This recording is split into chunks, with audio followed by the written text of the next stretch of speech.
जरा सोचिए, परिवारों से भरा एक प्लेन जिसमें हर कोई अपने सपनों और उम्मीदों के साथ सवार है। हवा में खुशी का माहौल, छुट्टियों के लिए तैयार, हर चेहरा मुस्कान से भरा हुआ, हर दिल में उत्साह। तारीख है 12 अगस्त 1985। एक दिन जो इतिहास में हमेशा के लिए दर्ज हो जाएगा। जापान एयरलाइंस की फ्लाइट 123 बोइंग 747, जो अपनी विशालता और सुरक्षा के लिए जानी जाती है, टोक्यो के हानेडा एयरपोर्ट से उड़ान भरती है। मंजिल ओसाका, एक यात्रा जो सामान्य लगती है, लेकिन इसके पीछे छुपी है एक अनकही कहानी। ओसाका, एक चहल पहल भरा शहर जो अपने खाने और संस्कृति के लिए मशहूर है। यहाँ की गलियों में हर कदम पर एक नई कहानी मिलती है। प्लेन में 524 लोग सवार हैं, जिनमें बच्चे, बुजुर्ग और युवा सभी शामिल हैं, जिनमें से ज्यादातर ओबोन के लिए घर जा रहे हैं। एक त्योहार जो परिवारों को एक साथ लाता है, जो पूर्वजों को सम्मानित करने वाला एक जापानी त्योहार है। इस त्योहार में लोग अपने पूर्वजों की आत्माओं का स्वागत करते हैं। उन्हें क्या पता था कि उम्मीदों और छुट्टियों की खुशी से भरी ये फ्लाइट एक ऐसी भयानक त्रासदी में बदल जाएगी जिसकी कल्पना भी नहीं की जा सकती। एक पल में सब कुछ बदल जाएगा। ये सिर्फ एक और हवाई दुर्घटना की कहानी नहीं है। ये एक ऐसी घटना है जिसने कई जिंदगियों को हमेशा के लिए बदल दिया। ये मानवीय भूल, मशीनी खराबी और उन चंद लोगों के दृढ़ संकल्प की कहानी है जो मौत को मात देकर जिंदा बच गए। उनकी हिम्मत और संघर्ष की कहानी है। फ्लाइट 123 की कहानी विमानन सुरक्षा के महत्व और दुनिया पर एक घटना के प्रभाव की एक कड़वी याद दिलाती है। इस घटना ने सुरक्षा मानकों को और भी सख्त बना दिया। तो आइए मेरे साथ इस हृदय विदारक घटना के विवरण में उतरते हैं, जहां हर पल एक नई चुनौती और संघर्ष की कहानी है। एक ऐसी कहानी जिसने जापान को हिलाकर रख दिया और विमानन इतिहास को हमेशा के लिए बदल दिया। इस घटना ने न केवल जापान बल्कि पूरी दुनिया को झकझोर कर रख दिया। फ्लाइट शाम 6:12 पर रवाना हुई। एक व्यस्त यात्रा के दिन, एक सामान्य उड़ान। यात्रियों ने अपने गंतव्य की ओर जाने के लिए उत्साह के साथ बोर्डिंग की, यह सोचते हुए कि यह एक और सामान्य यात्रा होगी। यात्री अपनी सीटों पर बैठ गए। उन्हें इस आने वाली तबाही का जरा भी अंदाजा नहीं था। कुछ लोग किताबें पढ़ रहे थे, कुछ लोग सोने की कोशिश कर रहे थे और कुछ लोग बस खिड़की से बाहर देख रहे थे, आसमान की सुंदरता का आनंद ले रहे थे। फिर उड़ान भरने के सिर्फ 12 मिनट बाद गुन्मा प्रांत के पहाड़ों के ऊपर तबाही टूट पड़ी। पहाड़ों की शांत सुंदरता अचानक एक भयानक दृश्य में बदल गई। प्लेन के पिछले प्रेशर बल्कहेड के फटते ही केबिन में एक ओग्लुशिटलनीय धमाका हुआ, एक भयानक विफलता। इस विस्फोट ने विमान के संरचनात्मक अखंडता को गंभीर रूप से प्रभावित किया।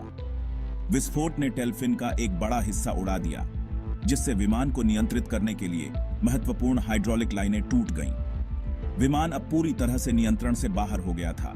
प्लेन, जो अब एक अनियंत्रित धातु के पंछी में तब्दील हो चुका था, हिंसक रूप से ऊपर की ओर झटका, जिससे भयभीत यात्री और चालक दल अराजक फ्रीफॉल में चले गए। हर कोई अपनी जान बचाने के लिए संघर्ष कर रहा था। ऑक्सीजन मास्क नीचे गिर गए, केबिन का दबाव कम हो गया और एक बार की नियमित उड़ान के अस्तित्व के लिए एक भयानक संघर्ष में बदल जाने पर दहशत फैल गई। यात्रियों ने ऑक्सीजन मास्क पहनने की कोशिश की, जबकि चालक दल ने स्थिति को नियंत्रित करने के लिए हर संभव प्रयास किया। प्लेन में सवार लोगों को इस बात की जरा भी भनक नहीं थी कि उनकी किस्मत 7 साल पहले ही तय हो चुकी थी। वे अपनी यात्रा की शुरुआत कर रहे थे, बिना यह जाने कि वे एक त्रासदी की ओर बढ़ रहे हैं। 1978 में लैंडिंग के दौरान इसी विमान के टेलस्ट्राइक से क्षतिग्रस्त हो गया था। यह क्षति मामूली नहीं थी, यह एक गंभीर संरचनात्मक दोष था जिसने विमान की सुरक्षा को खतरे में डाल दिया था। मरम्मत के एक फैक्ट्री काम के कारण बल्कहेड कमजोर हो गया था, जिससे यह एक टाइम बम बन गया था। यह मरम्मत सही तरीके से नहीं की गई थी और इसने विमान को एक घातक स्थिति में छोड़ दिया था। अब हवा में हजारों फीट की ऊंचाई पर वो बम फट गया, जिससे पायलट एक गंभीर रूप से क्षतिग्रस्त विमान से जूझ रहे थे। विमान के टुकड़े हवा में बिखर गए और पायलटों को एक असंभव स्थिति का सामना करना पड़ा।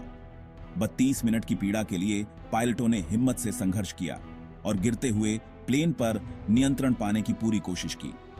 वे जानते थे कि उनकी हर कोशिश यात्रियों की जान बचाने के लिए महत्वपूर्ण थी। उनका संघर्ष कॉकपिट वॉइस रिकॉर्डर में स्पष्ट है।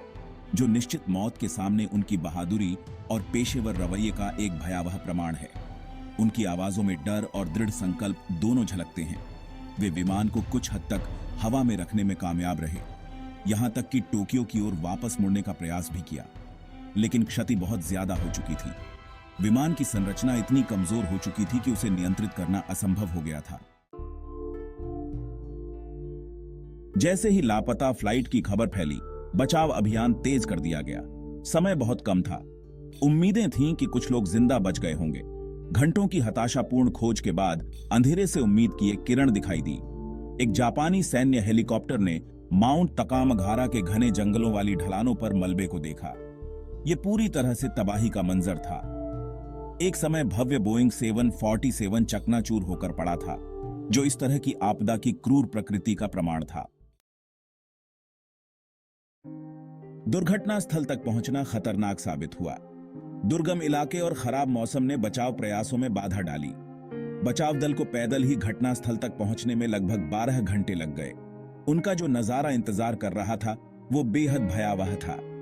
विमान चूर चूर हो गया था। उसके टुकड़े एक बड़े इलाके में बिखरे हुए थे। दुख की बात है कि शुरुआती टक्कर में सिर्फ 4 लोग ही बच पाए।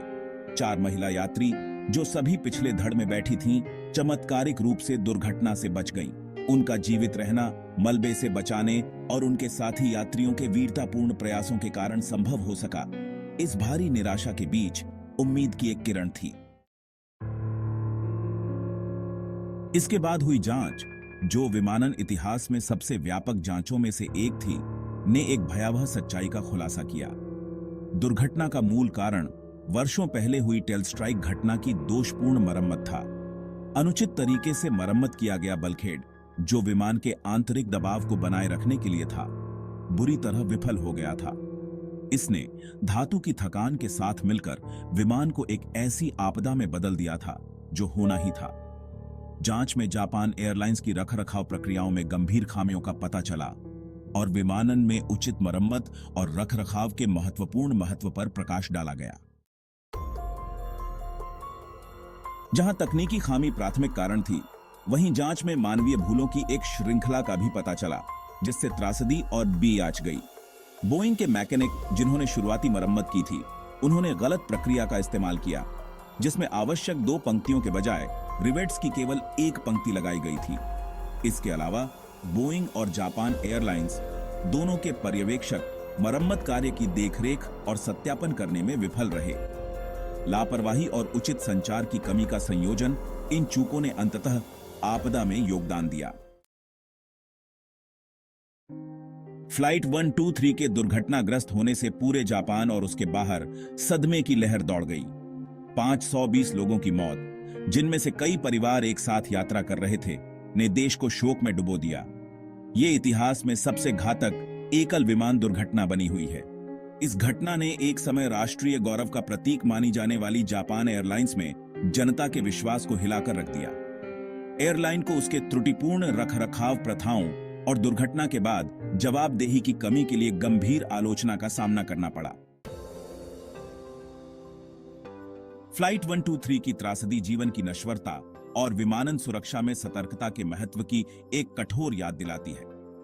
इसने विमानन उद्योग को रखरखाव प्रोटोकॉल, संचार विफलताओं और शिथिलता की मानवीय कीमत के बारे में असहज सच्चाइयों का सामना करने के लिए मजबूर किया।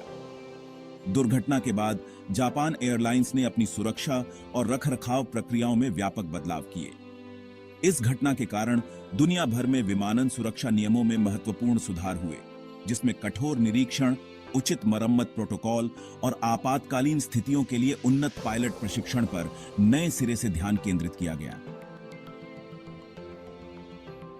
फ्लाइट 123 की विरासत आज भी विमानन उद्योग को आकार दे रही है। ये एक गंभीर अनुस्मारक के रूप में कार्य करती है कि विमानन जैसे अत्यधिक विनियमित और तकनीकी रूप से उन्नत क्षेत्र में भी सुधार की हमेशा गुंजाइश होती है। इस दुखद घटना से जो सबक सीखा गया है, उसने निस्संदेह बाद के वर्षों में अनगिनत लोगों की जान बचाई है। इस उड़ान की कहानी हालांकि दिल दहला देने वाली है, विमानन में निरंतर सीखने और सुधार के महत्व को रेखांकित करती है। ये हमें याद दिलाती है कि सुरक्षा कोई मंजिल नहीं, बल्कि एक यात्रा है। सतर्कता, कठोर प्रशिक्षण और उत्कृष्टता के उच्चतम मानकों के प्रति अटूट प्रतिबद्धता की एक सतत प्रक्रिया। उस भयानक दिन खोए हुए जीवन इस जिम्मेदारी की एक सतत याद दिलाते हैं, जो हमें सभी के लिए और भी सुरक्षित आकाश के लिए प्रयास करने का आग्रह करते हैं।